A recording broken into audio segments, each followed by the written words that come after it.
So we're dealing with chapter 3 this morning.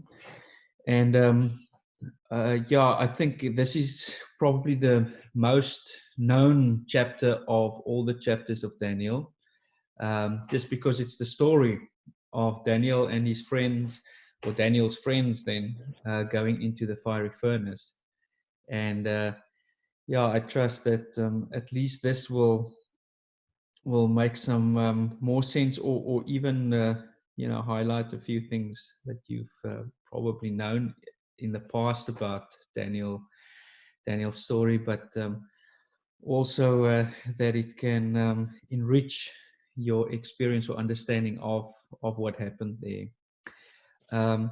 I just want to quickly, Frida, just the essence of this chapter. Maybe you can just quickly share with us. Yeah, just especially on the notes, the first sentence I was just reading it to you quickly. When we suffer for what is right, we find even more favor with God.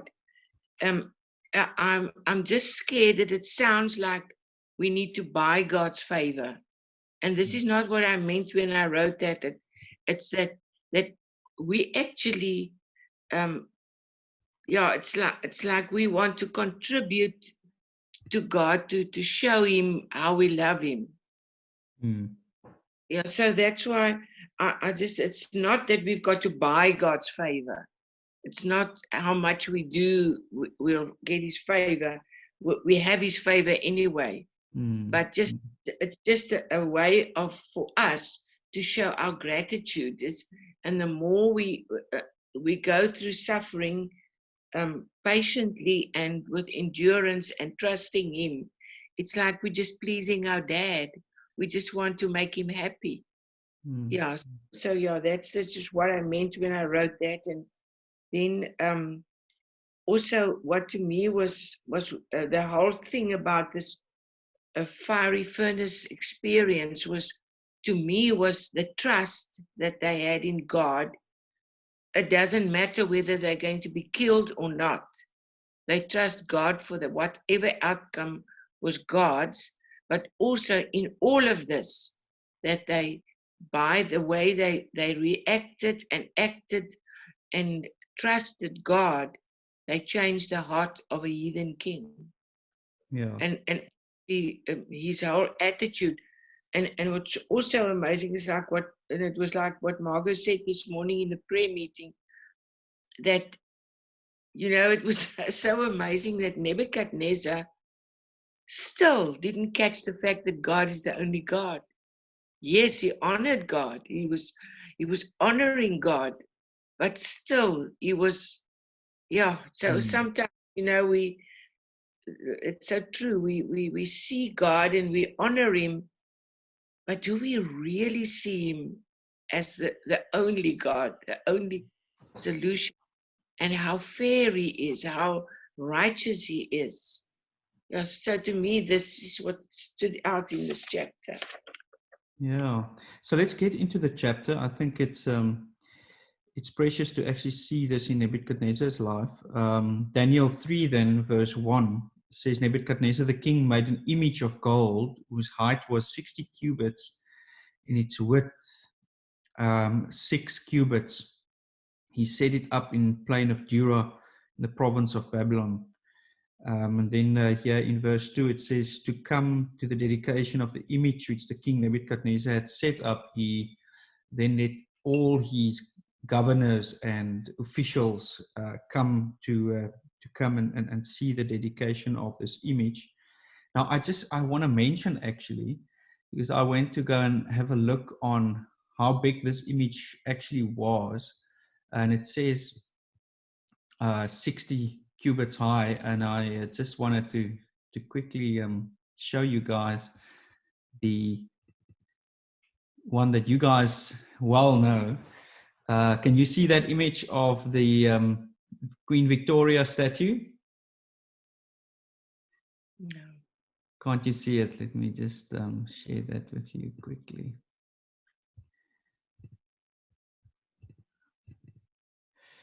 You know the one, can you see it now? Yes. So this is the statue of Queen Victoria in front of Buckingham Palace. This one is about, to give context to you guys, 24 meters high. It's about 82 feet.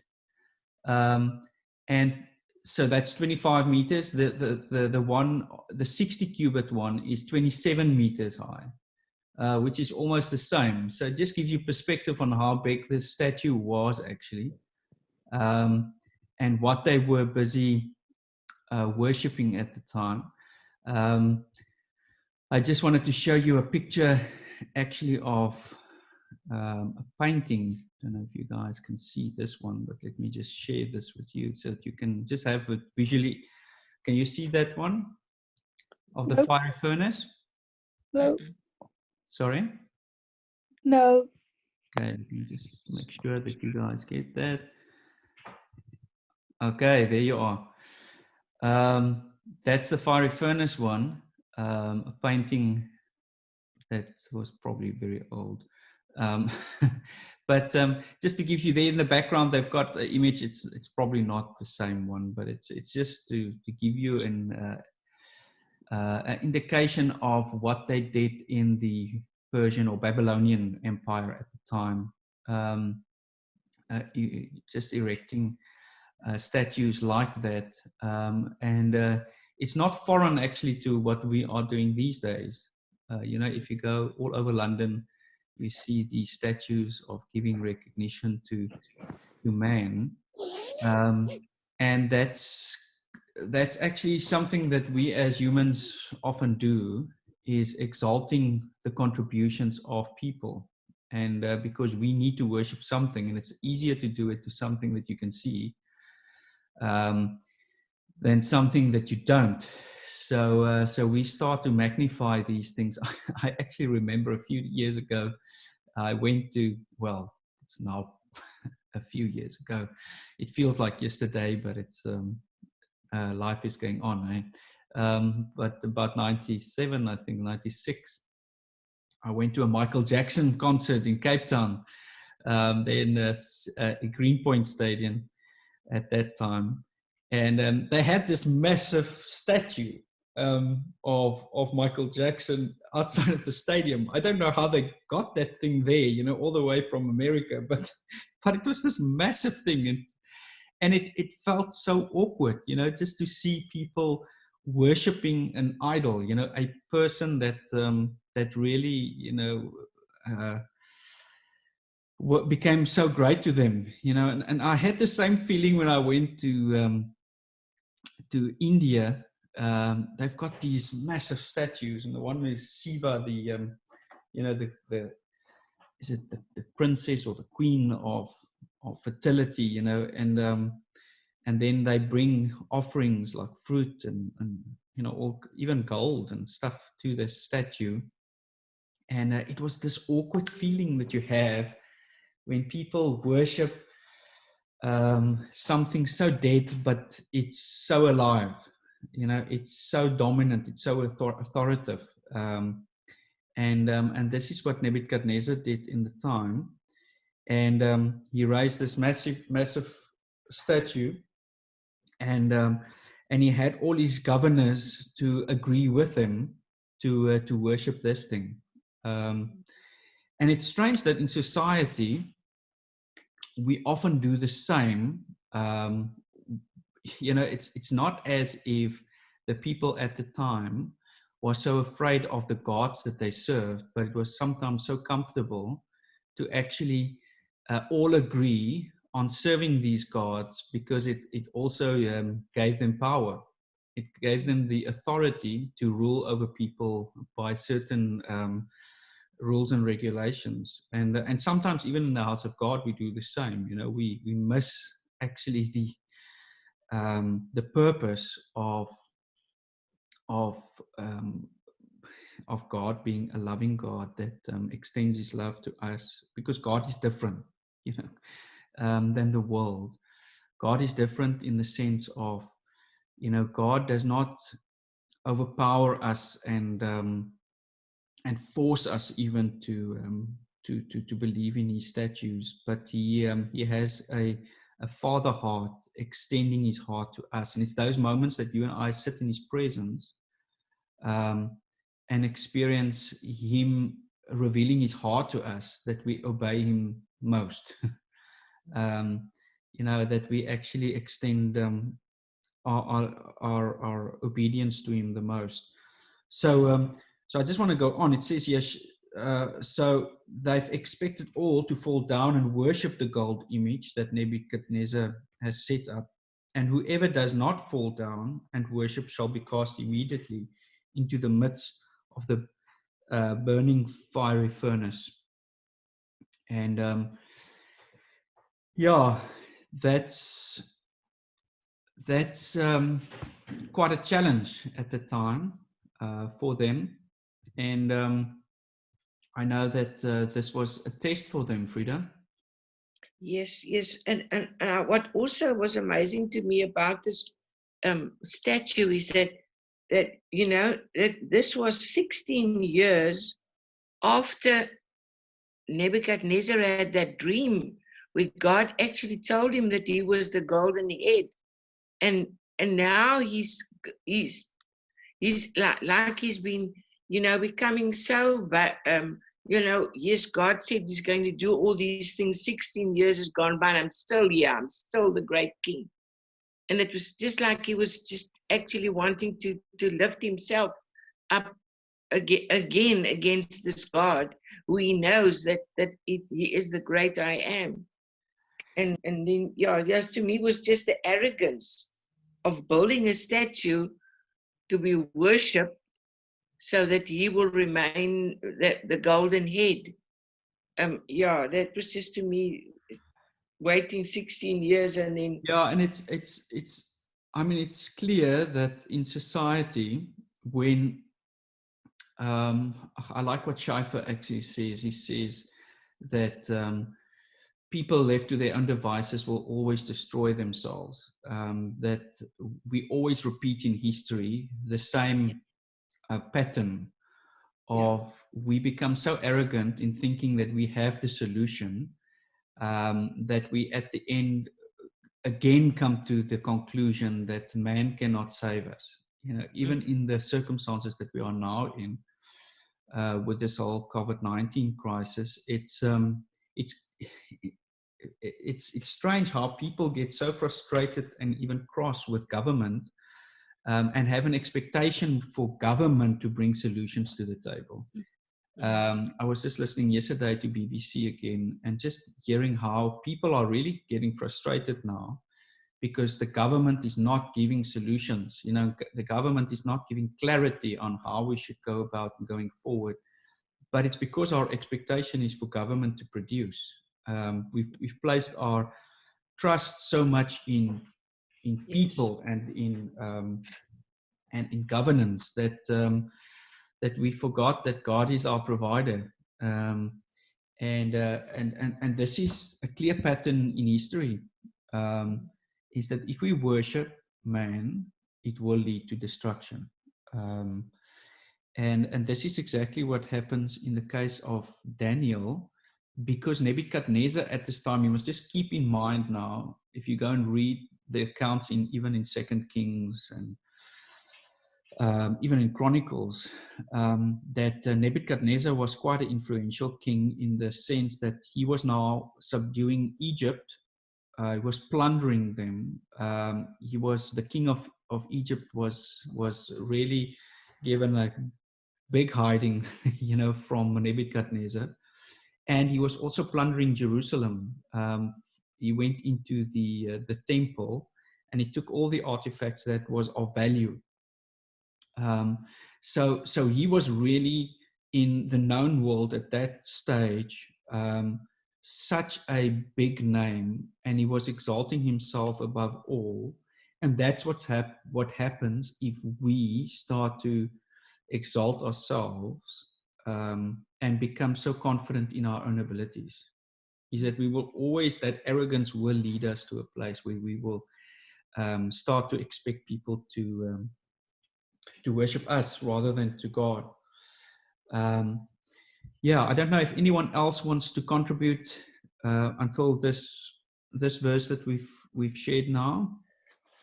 Yeah, just to say, what also comes to mind for me is how, if you look back in at the time of Moses when he was leading the Israelites, and when he went to the mountain, Mm. and while he was there and he was gone, and the people were murmuring about what's happened to him, and they demanded that an image be created, and Mm. Yeah. Aaron obviously conceded to that. So it shows how where we feel sometimes that in a situation maybe where we don't see God, then we look to our own devices Mm. and almost set up our own gods because maybe we're not satisfied, with the Yeah. situation that we find ourselves in, and we forget what's gone before, and that's how it, potentially over time, where we may feel we get complacent. Yeah. There Yeah. is that risk. Yes. And I guess that's the challenge with even the counterfeit, the fact that Moses was actually the one that was focused, because he was in the presence of God, and in the presence of God, things make sense, and you see actually how little you are, and how big Yeah. God is. And you've mentioned it, Frida, as well. Is that for Nebuchadnezzar, even though he recognized God as a God, as definitely a influence, he did not recognize him yet as the ultimate God and the Lord of his life. Yeah. And sometimes we do the same. Is we want to rather make a God of our own making that can serve us and our purposes, rather than to bow our knee and to admit that He is the ruler. Yeah, beautiful. But this is actually the picture then what we see in Daniel's friends as well. And I want to maybe just mention this because it's important for us to today also just recognize their obedience to governance, to civil authority. Yeah. It's not as if they are going deliberately against the civil authority of the time in arrogance and in haughtiness. They really went with the right attitude. And they say here in verse 15, "But if you do not worship, you shall be cast immediately into the midst of a burning fiery furnace. And who is the God who will deliver you from my hands?" And this is for me probably the most significant scripture or verse of chapter 3 is that Nebuchadnezzar is challenging them and their God. Okay, so if you want to follow this God, see if he can stand against me and my power and my authority. And their response is so beautiful in verse 16. It says, "Shadrach, Meshach, and Abednego answered and said to the king, 'O Nebuchadnezzar, we have no need to answer you in this matter.'" They were not fighting with them or being haughty, that was not their heart at the time. They say here in verse 17, "If that is the case, our God whom we serve is able to deliver us from the burning fiery furnace, and he will deliver us from your hand, O king." So I do want to mention that we know in Hebrews 13, verse 17, Romans 13, that God is very clearly saying to us. Romans 13, verse 1 to 2 is very clear scripture as well, that we must be obedient to civil authority. Now, in Hebrews 13:7, it actually speaks about two things: obedience and submission. Obedience being the action and submission the attitude. So you can be submissive and not be obedient. We know that, which means that you, in attitude, answer to the king, but you don't do what he says you must do. You know, when your parents, you are submissive to them. You saying yes, mom, yes, dad, but you don't do what they actually want. And you can also be obedient and not submissive, which means that you are doing what they are expecting you to do, but in attitude, you are moaning and grumbling and complaining. And God is actually expecting us to do both as Christians toward our civil authorities, or not just civil authorities, but your boss at work, and we need to recognize, for these men, they knew the principle of submitting to leaders as unto God. And this is difficult for Christians many times to understand, that when we submit to authority over us, that it's as if we are submitting to God, because he appoints all authority. And so the Bible wants unconditional submission, but not unconditional obedience. And this is important. The only way where we can go, where we must still have submission, but we don't need to be obedient, is when it's against the word of God.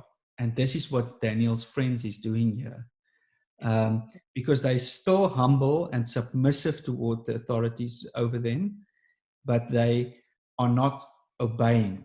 And it's because it's directly against the will of God, and the promise of God. And this is a lesson for us as Christians as well, is how to respond to governance over us, that it's always with the right attitude. You can never come against the authorities being set over you with a bad attitude.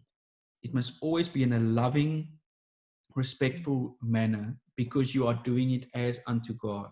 God used authority over us. And yes, we know that, communities or civilization actually deserve their own leaders because of their own wrongdoing as well. Sometimes God gives us harsh leaders to rule over us, actually for our own sake. And this is actually the road that God is walking with Nebuchadnezzar at this time. Is clearly this man is not getting it. And God is allowing him to suffer the consequences of it, so that he can see the picture, so that God can at least save his soul. And so I want to say to you that it's not always pleasant to be obedient to God and to people being set over us. And they do make unwise decisions. But we cannot, even through reasoning, fight authority being set over us. And this is what's so beautiful about these guys. They say, we don't need to answer you in this, and we're not going to fight with you, because we know it's going to be a dead end. Because only God can turn the heart of a leader. Proverbs 21:1 is clear about that as well.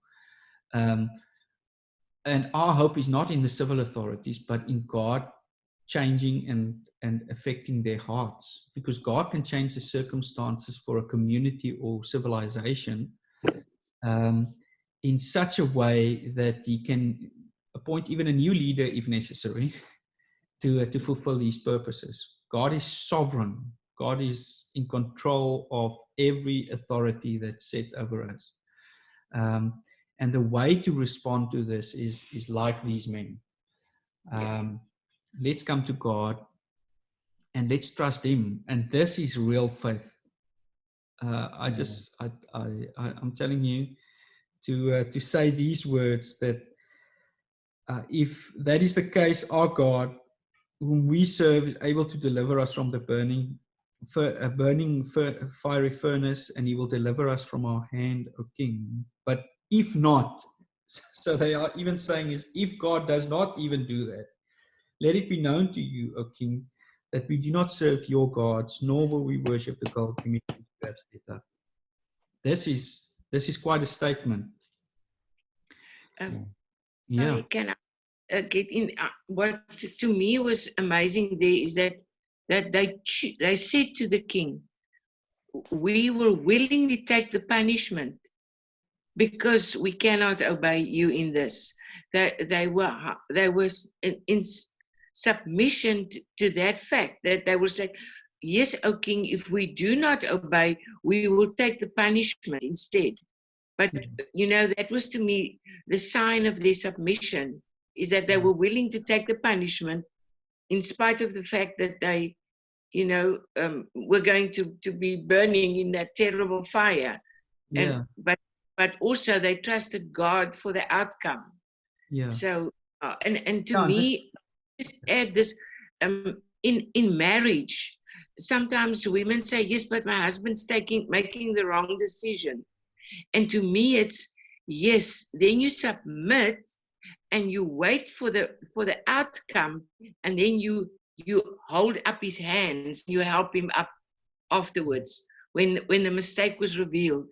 And that is the strength of submission, that you can, yes, you keep quiet and you trust God for the outcome, and when things go wrong, that you will help stand up again. Yeah. That if you see your husband on his knees now you go alongside of him and you help him up, and you, without blaming him for the mistake he made. And this is me, submission. And that's the power of actually, just the trust that we put in God to sort out our issues. Is where do you put your trust? Because an act like that actually allows you to truly trust God and put yourself on the back burner, and it is difficult. It's not an easy act. I know even in our marriage, sometimes we have discussions like this as well. It's difficult for a wife to know better and still bow the knee, and this is what is so beautiful to me about these guys and their next commitment. Nebuchadnezzar was. Can I just chip in as well? In our accountability group, we started to look at Esther, and our first chapter, is actually looking at the queen Vashti, and how she was rebellious. Like she had her own feast while the king had a feast, and she just said no to the king, and and that actually a lot of women groups and stuff use her as an example of women rights. This is my right. But if you look at her, she actually came from a royal background anyway. So she was royal. Before she even married the king, she was from a royal family. But there came Esther, who was nothing. But the way she dealt with the whole situation is she went on her knees. She first asked the people to pray. And it was just for us, the difference in the way they handled the king and how the different outcome. Yeah. The one was rebellious and, said no, and where the other one just went quietly to her God. And that's the beauty of when God kicks in, eh? When God is willing to, if we are willing to put ourselves on the back burner like that, there's a supernatural support that God brings in the trust that we put rather in Him, that gets activated, as we see in these men's lives. Verse 19 says, "Then Nebuchadnezzar was full of fury. He was very cross with them. He spoke and commanded that they heat the furnace 7 times more than it usually is heated." I just, I looked at that picture again. If I can share it with you. Those days they made it with wood. but it was hot. It was so hot that the guys that they used the best of the warriors to put them in this fiery furnace. And what a waste of lives, because it says here in verse 20, and he commanded certain mighty men of valor who were in his army to bind Shadrach, Meshach, and Abednego and cast them into the burning fiery furnace. And these men were bound in their coats, their trousers, and verse 22, it says, flame of the fire killed those men who took up Shadrach, Meshach, and Abednego. God started to act on their behalf, and it even took away, the adversaries, those who came against them. It burnt the ropes, but not the men. God can take away those things that bind us if we release. We must release first control in order for him to operate in our lives. And it says here in verse 23, and they fell down, bound into the midst of the burning fiery furnace. In verse 25, it says, Nebuchadnezzar answering, and he says, I see 4 men loose, not just 3, walking in the midst of the fire, and they are not hurt, and the form of the 4th is like the Son of God. There's a lot of speculation about, what that Son of God means. Does it mean that it was Jesus actually manifesting himself already at that time? The issue is not, was it an angel or Jesus? I think that the fact is God ruled over their fire. Jesus was walking in the fire.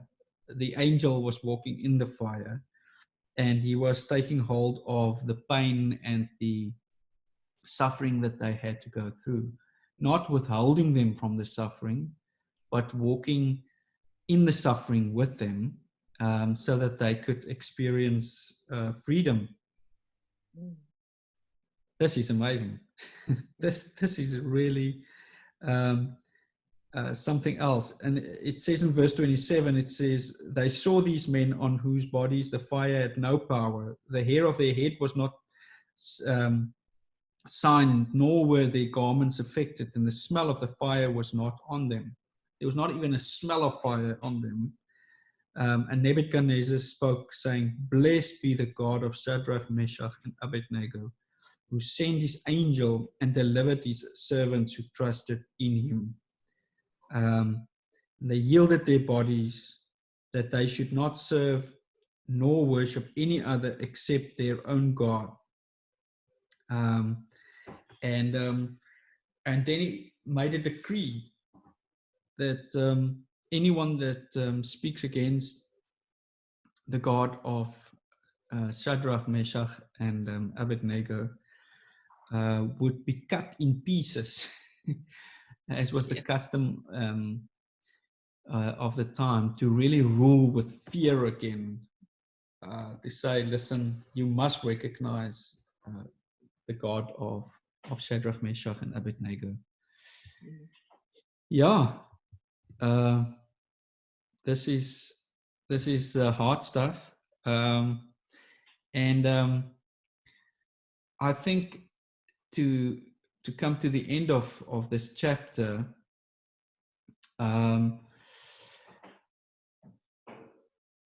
although Nebuchadnezzar at this time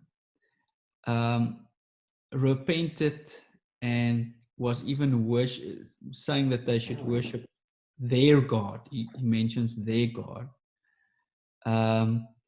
he did not destroy the statue or the other gods. He still had the back door of other gods, and you've mentioned it in the beginning, Frida, but he was not giving up his trust in other gods as well.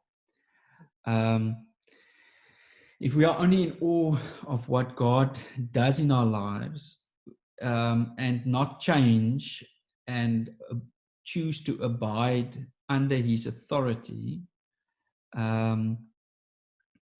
we will never experience the fullness of what God has to offer in our lives. We are only playing religion. And for me, this is probably the greatest lesson out of chapter 3, is that often we are still keeping open a lot of doors toward other things that gets priority in our lives. For these men, there were no other option.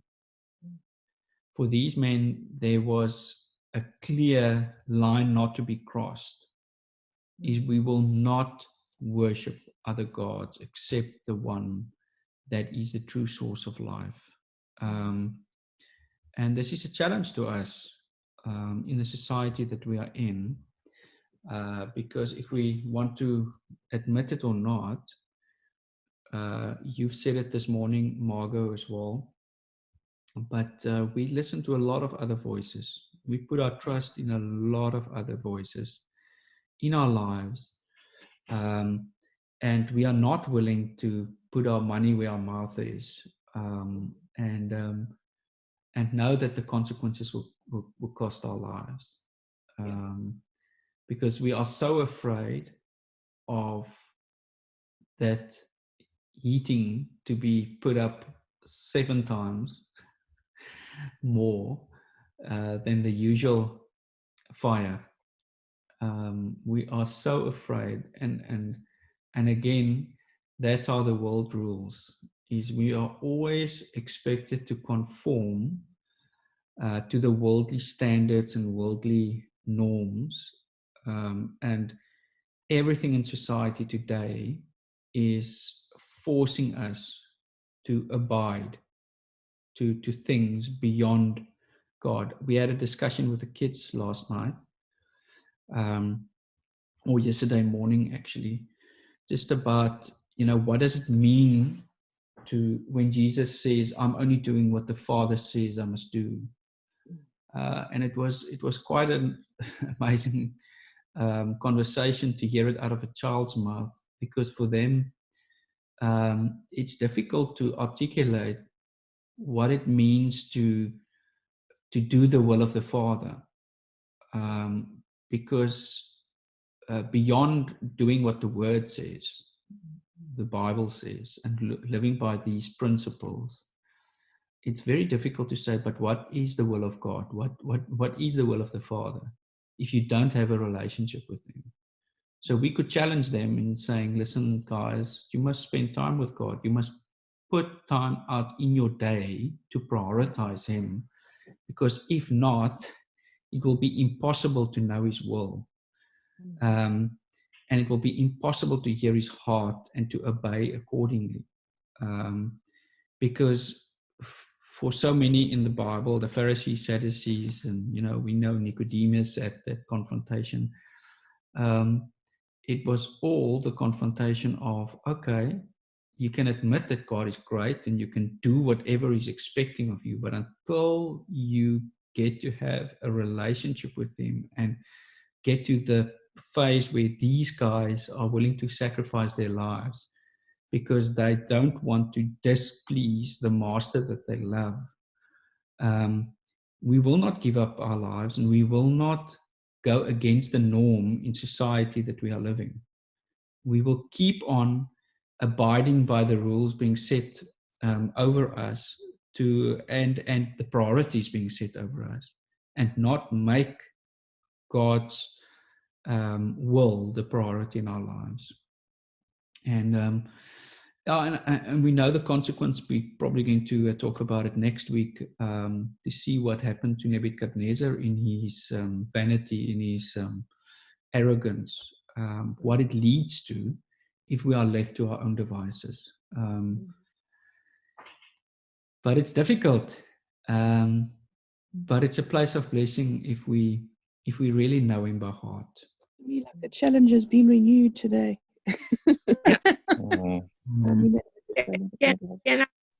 Before we go, I just want to, I'm the first one to start preaching on women submitting But I want to say to the men this morning, Mm. you know, I realize more and more as I'm growing older now and I see men talking, you can actually see men who are filled with the Spirit of God. You can see the difference between men filled with the Spirit of God. Mm. And I want to say to you, thank you for submitting unto God's authority as men, so that we as women can easily submit under you, and for you to be there for us, to humble ourselves before you as our husbands, and that we can do it with joy, because you are truly men of God. You are seeking God's face to be the authority, to be like Jesus is towards his. And you know, that's for me, sometimes some men see it, and the men in the world see it as authority as to rule over. And that's not what Jesus was. He was a shepherd. He was a servant. He was loving. And that is to me a man that's really a man of God. Who, yes, he stands on the principles, but he's a shepherd. He's a reaching out. He's caring, and that to me is the authority that a man of God should walk in. And therefore, I want to say to you men who serve God in that way, who serve your families in that way, thank you. You're making it easier for us to submit under you. Yeah, and it's amazing to see Nebuchadnezzar getting it wrong, that we can learn from it. Yeah. That we can learn from what we should not do as leaders that is ruling in different positions in life. Not just in marriage, but in the workplace and everywhere. Yeah. The authority given to us can so easily be, again, because it's the natural thing to do, to actually rather rule by force, manipulation, and might. Like this king, I will cut you into pieces, and I will burn down your houses if you don't listen to me. And that's not the heart of God. Can I just add as well? For me, that's one of the most important parts of suffering is what you're learning in it, the humility. Yeah. I've said before that, for myself at work, one of the greatest lessons I've learned, I'm a manager myself, and I'm responsible for people. But because of how I've been led and how I've felt during much of my time there, one of the greatest things I've learned is how not to lead people, because of how it's made me feel. And I know that replicating that would, have a similar effect on others. So yeah, in the suffering, it does teach you so much.